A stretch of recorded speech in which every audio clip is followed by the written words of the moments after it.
दोस्तों, मैं विदित सिंह स्वागत करता हूँ आप सभी लोगों का मेरे चैनल पे टेक साइंस विद विदित एंड परी।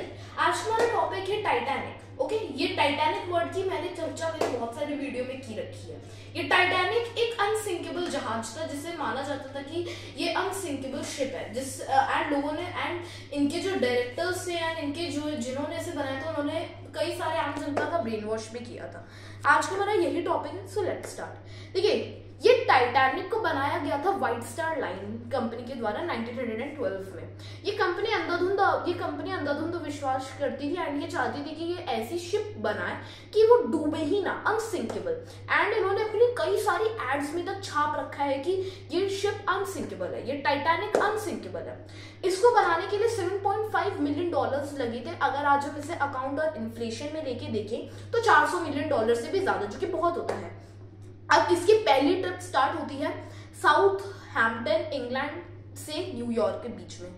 ये इसकी ट्रिप स्टार्ट हुई थी 10 अप्रैल 1912 की एंड इसके 2 दिन बाद 12 अप्रैल 1912 इसको पहली आइस वार्निंग मिलने लगी आइसबर्ग्स की। ये कोई अनयूजुअल या कोई एबनॉर्मल नहीं है, क्योंकि क्या होता है, जो शिप्स चलती है ना, वो उनके आसपास भी शिप्स होती है, तो वो उनके जरिए कांटेक्ट रखते हैं, रेडियो के थ्रू वो कांटेक्ट रखते हैं और बोलते हैं कि यहाँ आप आइसबर्ग्स, आप ध्यान से चलिएगा, या अपनी स्पीड कम करके। तो ये सब के कारण जो एक्चुअली में ये इनके जो कैप्टन थे 62 साल के एडवर्ड जॉन स्मिथ, इन्होंने इसे इग्नोर कर दिया था और इग्नोर करना ही इनकी सबसे बड़ी गलती थी। 14 अप्रैल 1912 फिर से 7 आइस वार्निंग्स और इन्हें मिल गई। ओके, एंड फिर भी इन्होंने इसे इग्नोर कर दिया। एक्चुअली में जब ये 21 नॉट्स पे चल रही थी, मतलब 40 किलोमीटर पर आवर आप मान लीजिए, क्योंकि एक्चुअली में ये इसकी पहली ट्रिप थी एंड इसकी जो कंपनी थी ये चाहती थी कि इसकी पब्लिसिटी बढ़े एंड सारे लोग इसमें मतलब कि आराम से मतलब कि इसकी पब्लिसिटी बढ़ जाए, ये था। ओके, अब इस शिप के अंदर कई सारे लोग जा रहे थे। अब बेहतर जिंदगी ढूंढने के लिए अमेरिका VIP लोग भी जा रहे हैं, फिल्म मेकर्स जा रहे हैं, ये जितने आम जनता भी जा रही है इसमें, ठीक है। एंड इसे आम मतलब कि इसे रिच पीपल ही अफोर्ड कर पाते थे। ओके, अब जिस दिन ऐसे 7 आइस वार्निंग्स और मिलती, मतलब 14 अप्रैल, उस दिन एक बात थी, उस दिन नो मून नाइट थी, मतलब न्यू मून था, उस दिन कोई मून ही नहीं निकला था। तो रात में फिर से अपना ये चल रहा था और सारे लोग अपना सो रहे थे एंड सो रहे थे। ओके, एंड कुछ लोग खाना खा रहे थे, तो एक आइसबर्ग आया जो कि मतलब 200 बाई 400 फीट था, मतलब एक फुटबॉल फील्ड जितना। ओके, एंड टाइटैनिक पे एंड उस टाइम जो उसके लिए क्या होता है ना, एक टाइप का एक रॉड होता है, उसके ऊपर एक टाइप का प्लेटफॉर्म बना होता है जिसे हम बोलते हैं क्रोज नेस्ट।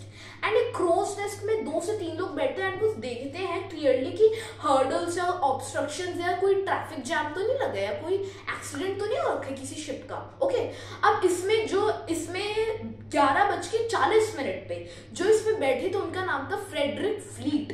एंड ये देखते हैं अपने सामने इतना बड़ा आइसबर्ग एंड तुरंत इन्हें कम्युनिकेट करते हैं, 3 बार बेल बजाते हैं और बोलते हैं कि हमारे सामने आइसबर्ग है, शिप को मोड़ो। एंड उसके बाद जो फर्स्ट ऑफिसर थे विलियम मैनचाओ, इन्होंने उसके बाद तुरंत गए वो कंट्रोल रूम में एंड उन्होंने उसे मोड़ा, बट अनफॉर्चुनेटली उसे लेफ्ट मोड़ना था बट उन्होंने राइट मोड़ दिया। ये इनकी सबसे बड़ी गलती थी एंड वो और आइसबर्ग के पास चले गए एंड आइसबर्ग से क्या हुआ कि शिप का जो राइट साइड होता है वो पूरा डेंट हो गया, पूरा खराब हो गया। अब इसके बो में डैमेज आता। अभी भाई बो क्या है, व्हाट इज बो? देखिए, बो एक टाइप का मटेरियल होता है जो कि शिप में यूज होता है एंड ये एक टाइप का मतलब बहुत स्ट्रॉन्गेस्ट, ये टाइप का जैसे हमारी कार्स में चेसिस होता है ना, वैसे ये टाइप का होता है, ये टाइप का शिप का चेसिस होता है।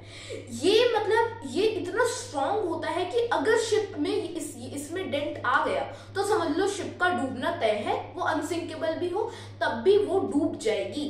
एंड इसमें क्या होता था, एक छोटी सी पतली सी भी लेयर होती थी जिसे हम बोलते हैं कील। एंड ये बो एक्चुअली में ये था ना, ये बो इससे लड़ गया था एंड इसके अंदर एक वर्ड और आता है जिसे हम बोलते हैं हल। हल होता है जो शिप की मेन बॉडी होती है उसे हम हल बोलते हैं। एंड जो टाइटैनिक में हल था वो डबल हल था, मतलब कि अगर एक हल पे भी डैमेज है तो एक हल की तरह शिप वर्क कर सकती, बट वो साइडवेज डैमेज आता, साइड में थोड़ी डबल हल लगा है, वहां पे तो सिंगल हल लगा है, इसके कारण पूरी शिप में डैमेज आ गया। एंड जो कील वाला एरिया था उसे 16 कंपार्टमेंट्स में डिवाइड कर रखा था, जिसकी कैपेसिटी अगर 4 कंपार्टमेंट में भी पानी भर जाए तब भी शिप वर्क कर लेगी, बट अगर 6 कंपार्टमेंट में उससे ज्यादा भी भरा तो उससे शिप डूबना उसका तय है। और यही हुआ टाइटैनिक के साथ। टाइटैनिक के जो आर्किटेक्ट थे थॉमस एंड्रयूज, वो तुरंत गए कंट्रोल रूम में एंड उन्होंने तुरंत मैप खोला, जो पूरे टाइटैनिक का मैप था उसे खोला, देखा, बट जब उन्होंने देखा तब वो लिटरली शॉक हो गए। 12 बजे एडवर्ड जॉन स्मिथ ने ऑर्डर दिया कि लोगों को इवैक्यूएट करो और कई सारी जगह पे रेडियो डिस्ट्रेस कॉल भेजो। डिस्ट्रेस कॉल क्या होता है भाई? डिस्ट्रेस कॉल क्या होता है? फॉर एग्जांपल अगर कोई डिजास्टर हो गया ओशन में तो उसको मतलब कि उसे कंट्रोल करने के लिए, उससे कम्युनिकेट करने के लिए लोग दूसरी शिप्स का यूज करते हैं। तो उस टाइम डिस्ट्रेस कॉल की गई 12 बजे एंड कई सारी शिप्स ने अपना रेडियो उस टाइम टर्न ऑफ रखा था, क्योंकि वो नहीं चाहते थे कि उनकी शिप का एक्सीडेंट हो। पहली शिप थी एसएस कैलिफोर्नियन, दूसरी थी आपकी आरएमएस कारपेथिया। ओके, एंड जो 12 बजे किया जा रहा था तो उस टाइम जो रेडियो के सीनियर थे वो थे जैक फिलिप। तो वो इससे कंटिन्यूस इनसे कम्युनिकेट करने की कोशिश कर रहे थे, बट एसएस कैलिफोर्नियन ने अपना क्या रेडियो ऑफ कर रखा था। एंड बट जो वो थी आपकी आरएमएस कारपेथिया, उसका रेडियो ऑन था, तो उन्होंने क्या किया कि उससे कम्युनिकेट किया एंड उन्होंने बोला कि एसएस कारपेथिया वालों ने बोला कि हमें अब शिप की डायरेक्शन मोड़नी है और टाइटैनिक की तरफ अब इसे लेकर चलना है। ओके, ये है। एंड उसके बाद वो पास थी उनसे बट 107 किलोमीटर, ये है, ठीक है। एंड उसके बाद एसएस ये अभी जो मैंने दूसरा वाला आपको बताया था, उन्होंने अपना रेडियो स्विच ऑफ कर रखा था। जो अपर डेक पे लोग बैठे थे ना टाइटैनिक के, वो जो दूसरी शिप थी उसे देख पा रहे थे, बट उन्होंने अपना रेडियो ऑफ कर रखा था। एंड वो फ्लेयर्स भी लॉन्च कर रहे थे, तो जो दूसरी शिप वालों थे और वो सोचते थे कि भाई ये पार्टी कर रहे होंगे, क्योंकि टाइटैनिक में तो अमीर लोग ही जाते, तो उन्होंने उस पर नोटिस नहीं दिया। उसके जो कैप्टन थे वो थे स्टैनली लॉर्ड। ओके, एंड उसके बाद 2:20 पे आई विटनेस का कहना है कि ये शिप टूट गई बीच में से।